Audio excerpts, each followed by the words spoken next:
दुखदायक होती है। भगवान बुद्ध पहले महापुरुष थे जिन्होंने कहा था कि कोई देवता देवती नहीं है, देवता नहीं है, कोई भगवान नहीं है, बल्कि तुम अपने खुद अपनी जागृत करो, अपने तुम्हारे भीतर प्रकाश है उसको जगाओ। तो इस तरह से आप देखेंगे कि भगवान बुद्ध पहले महापुरुष थे जिन्होंने भगवान की सत्ता को नकारा था, आत्मा की सत्ता को नकारा था, कहा था कि नहीं एक ही जिंदगी है और ये जिंदगी खत्म हो जाती है। और उन्होंने ज्ञान प्राप्त हुआ तो ये नहीं कि कोई देवी देवता का उन्होंने याद हुआ कि कोई भगवान आ गए, कोई देवता। उन्होंने कहा था कि मनुष्य के भीतर जो क्रोध है, लोभ है, लालच है, तृष्णा है, उसके दुखों का कारण है। इससे दुखों से निवारण प्राप्त कर जा तो आदमी परिनिर्वाण को प्राप्त होता है।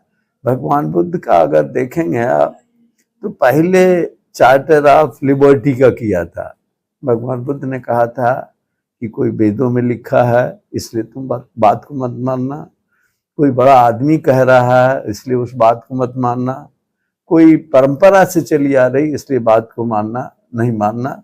उन्होंने कहा था कि अपने विवेक को इस्तेमाल करो, अपनी बुद्धि को इस्तेमाल करो और देखो कि ये लोक हित में है कि नहीं, बहुजन के हित में है कि नहीं है, और देखो कि इससे कितने प्राणियों का सुख है या नहीं है। उसको दूसरा कहा था कि उसको तर्क की कसौटी पर खोदो। सब हर एक आदमी के पास विवेक होता है, तर्क होता है, उसके कठौती उसको उसके उसको उसको मापदंड, हाँ, उसको मापदंड पर देखना चाहिए।